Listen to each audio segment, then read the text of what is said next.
Welcome back, Yvonne Wakefield's YouTube channel. I read from all my books, the Babe in the Woods series.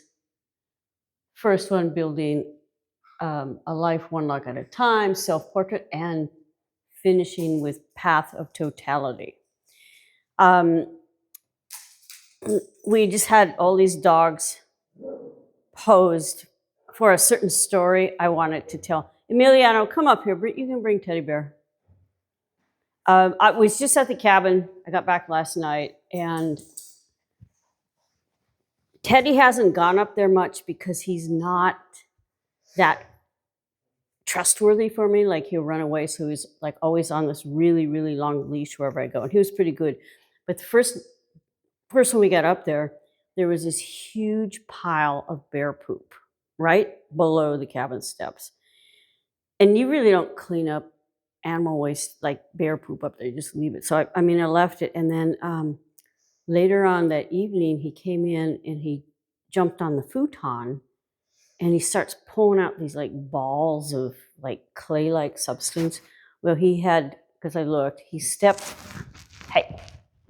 in the bear poo, and then he walked around in mud, and it made like all these like little balls in between his pads, which I had to keep cleaning out. So Teddy Bear stepped in bear poo. And he was a good dog. He didn't run away. All right, now you can go see Emiliano. Zachary over here is a whole different story. He was just diagnosed with, can you bring Zachary over here, Emiliano, or somebody? He was just diagnosed last week with, come here, baby, with Cushing's disease. So he's 15. He's had a great life. And now we're just having to figure out how to make it happy with your Cushing's disease. So we're going to start right here. And you're going to maybe sit there and relax. So last week, on a recap, we did First Fire, where I talked about how the chimney pipe came apart between the roof paneling and the ceiling and caught fire. And I had to put this fire out. And I chopped the roof out. I used water bucket by bucket. And then the second chapter, I describe a Darwinian experiment I did by observing ants. So, when you're at the cabin, there's no electricity, there's no internet, anything. So I use my observational skills a lot, which again, I did this weekend. No internet. So tonight's chapter is called Making Do. And this is about when I spent maybe 6 summers up there alone because I had this really cool job that allowed me to go up for the summer. So from May till September, I lived at my log cabin by myself, and I painted and I wrote and I observed. And this is one of the pieces about that. So making do. One afternoon at the city transfer station, I unload a truck bed full of smoke-saturated waterlogged bedding onto a trash heap and pull out 2 aluminum pie pans, too usable to be considered junk. Remember, the chapter right before that is the fire happened and I had to throw out my mattress and all my bedding. So like mason jars minus lids, dented salt and pepper shakers, and a rusty keyhole saw, the tarnished pie pans are put on a shelf below the porch until needed. By now, my interest has turned from ants to birds and their chirps, cheeps, and shrills. Catching more than a glimpse of one of those flighty burglars is sporadic. Maybe a slight touchdown on a branch, less often the mortise railing. Then those juncos, goldfinches, sparrows, and tanagers are gone in a feather flash. Because they are larger, magpies, ravens, and goshawks are easier to spy, yet they never fly close to the porch as the teeny birds do. This week is for the first time, I've never seen goshawks up there. There always used to be a nest. It's kind of unnerving. In an attempt to befriend the Smalls, I devised a bird feeder, repurposing the pie tins. I punch holes in their rims and wire and bend them on into an L, the bottom pan forming a perching ridge, then hang it from the porch rafter on an 8-penny nail. As I find it natural and right that animals born in the wild fend for themselves, I've never stocked birdseed, so I pulverized Ritz crackers to fill the unorthodox avian diner. But all the crumbs blow out at the slightest breeze. As an artist and writer, remember I'm in my 20s then. As an artist and a writer, when paintings don't sell and I can't bank the rejection letters from editors and publishers, every expense is frugally weighed. This July was a very light month. I'd made only $150 and had dried up my savings. So adding birdseed to my shopping list was an unbudgeted extravagance. One 10-pound bag was about the same price as my only dietary splurge, a jug of Carlo Rossi Pisano that was milked out thimble by thimble. After the most recent supply run, I tear open the plastic bag and pour a hefty shot of seed into the pie pan, then sip a shot of wine and go to bed.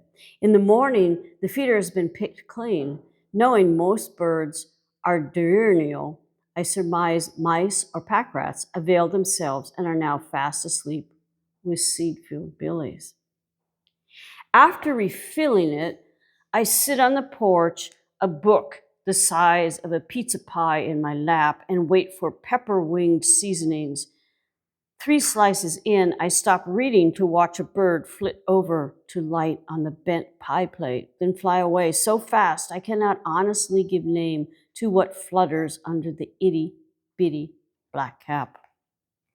That night, I pour the bird seed into a jar to stave off midnight raiders. Morning after morning, I rehang and refill that bird feeder. Breeze by breeze, word spreads as birds become accustomed to post a peck. Freezing in my footsteps when they appear provides them time to reason. If they can get by with so little, then so can I. Like a small bird, I could support myself on the fly. Who needs expensive tube paints and people to buy my oil paintings? I will squeeze a palette from Oregon grapes, rose hips, liverwort lichen, and lady fern fronds, and paint on fir bark strips, and my work will be for the birds. Who needs to write for editors and publishers who only pay on acceptance, never promise? I will compose prose in creek bank sand with a stick, and spring high waters will carry my words to a wave of readers wearing white caps. One of the articles that helped to contribute to my earnings that month was published in a weekly newspaper. It was a story about a group of women who met once a month. In between meetings, many in the group religiously frequented hotels and motels. The other women scoured thrift and fabric shops. On the last Thursday of each month, these women reassemble to work things out in a church basement. Those who visited motels and hotels reconstitute used bath soaps gathered in those places to create new and bigger bars from single-use soaps tossed.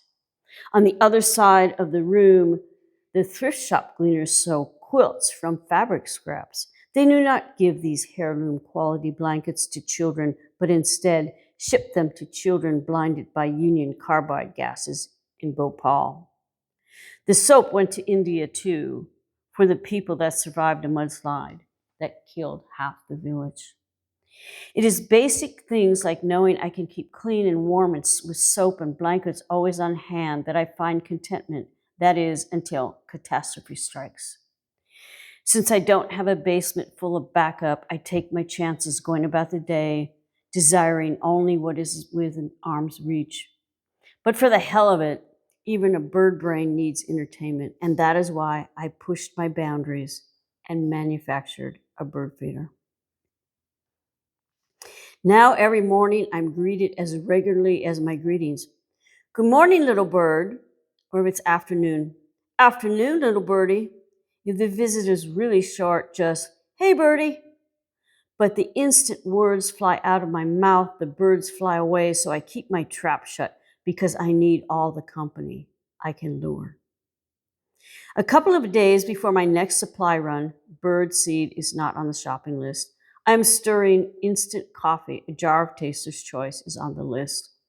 Into a mug of water boiled in a saucepan in the wood stove fired when the window glass pangs. Outside, the pie pans are swinging slightly. On the workbench below the wavering glass, a dark-eyed junco with a ruffled crown is sleeping. Looking at the window, I see in my reflection a spot of red and a spray of downy feathers, and I know the bird below is not catching some Z's. Attracted to the feeder, it flew into a forest reflective demise. Its gray hooded head lolls to the left on a broken neck, and blood rims its sunflower seed-sized beak. Gently, I pick up the dainty, lifeless ruffle and rock it between my palms, wishing it was really only taking a beauty nap and would wake again. Its final wingspan was buried beneath a shallow wigwam of bark to the right of the bull pines shading the firewood shed. I say farewell to this friend I just met, knowing he would never again soar away from my backfired good intentions. The feeder was still full when I took it down that afternoon and never hung again. The 8-penny nail remains proud, a reminder of not messing around with nature. I gave the half-full sack of birdseed to some people down the mountain who were raising a turkey. Just like the junco and the people in Bhopal, that clueless gobbler will go blissfully about his day until the end of November, and by then, even church ladies will be of no help. Oppressive rain washed away the junco's grave and makes it miserable to work outside.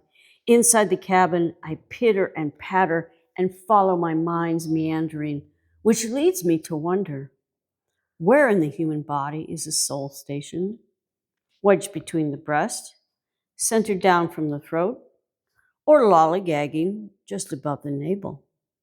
Or is it perched midway and one measured finger beneath the collarbone? Is it caged? Or encased, like a knight in shining armor, or ethereal, resting like a bird in mirrored flight. I've read that surgeons declare the soul is located in the organ they repair. The brain surgeon's sure it's in the brain. The liver surgeon feels the same. I have not heard what operators on ingrown toenails and hemorrhoids have to say. I only know that I am bored so stiff, no matter how much I stretch, I cannot reach my soul, and that the free True Value calendar assures me after days of being cooped up, it is the Sabbath. Dealing with monotony, I've paged through a stack of old magazines, skimming pages of erudite articles and studying cartoons in New Yorkers. One issue in particular is sprinkled with James Thurber's balloonish characters. If you never heard of James Thurber, research him. Since this cartoonist has been dead for decades, it means these are post-mortem reprints because the magazine is not that outdated. Thurber used washes to shade his lines drawings, not Ben-Day dots, a sheeted mechanical application of half-tone dots common in commercial illustrations back in the day. Actually, I used to use them as a graphic designer. His compact contour compositions drawn without the aid of a stylist or mouse attached to a computer inspire me to clean my rapidiographs. If you haven't been following on the book, the rapidiographs are old, outdated pens that primarily architects used to use, and you fill this like little chamber with ink, and then you worked with a nib, and oftentimes the nib would spurt out ink or get clogged. So after inking nibs for 001, 1, and 2, I sit down to draw, but do not channel Thurber, cigarette glowing in one hand, as the other whirls out characters of rhinoceroses, seals, and kangaroos mingling amongst humans wearing tuxedos and cocktail dresses. Instead, I gnash on a Washington apple while sketching the creek on the other side of the rain-streaked window, rendering rushing rivulets. I wonder if this is where the soul is located, in the space between the medium and the application. For 3 days, I spent hours drawing one fall of the creek, amped up torrents crown and part in the white strands over obsidian black boulders, sheeny as the hair of two boys I once watched in a park with towering cedar trees and mown lawns sloping down to clamshell shores. If you've ever been to Port Townsend, Washington, that's Chetzemoka Park. They were high-jerking a plastic kite. Printed on the earth-facing side was a red firebird, and the boys were working hard not to tangle it in the widespread tree branches. I wondered why they didn't fly it down on the open beach, but did not approach to ask. They were laughing, and disturbing them with adult reasoning would take the winds out of their childish sails. Ravens, the colors of the boys' hair, excited or upset the flying fake. From cedar-limbed folds, they cawed out one or more of several of their 33 symbolic calls. I did not come across this fact in Ravens, Crows, and Magpies and Jays, a book I bought only for the pictures. Its author and illustrator, Tony Angel, unlike Thurber, drew realistically and put his animal in their natural order, not among high society adorned in bow ties and pearl necklaces. The hardback volume now at my elbow, Angel's work, not Thurber's, influenced my current pen and inks. It is dusk, too early to light a lamp when the nibs start skipping because the cartridges have leaked out their allotment of dots, slashes, and crosshatches. I did not have the gumption to refill them. Drawing torrents had drained me. Closing the sketchbook on a composition still picturing itself on the other side of the window, I go outside to split kindling until it is too dark to call the space between axe and log. Wiping off the blade, I hear a covert cry and assume it comes from a raven until I look up and see a magpie. Although its head is black as a raven, the magpie has distinctive white contrasting wings with hints of blue like an obsidian arrow, like the fall of water over a boulder, the crowns of kite-flying boys. Loaded up with an armful of fresh split fire and pine, I hear again the mighty magpie's hail and wonder, is the soul quilted between imperceptible airs? All right, next week we're going to get into another chapter in Path of Totality. Remember, all these books are professionally narrated by Kay Webster in audiobooks. Please subscribe to the YouTube channel. Like the podcast, it's free. Get a book. They're wherever books are sold. Hoping you're going to have a good day. And we would like to always remind you, keep hydrated. Bye-bye. See you next week.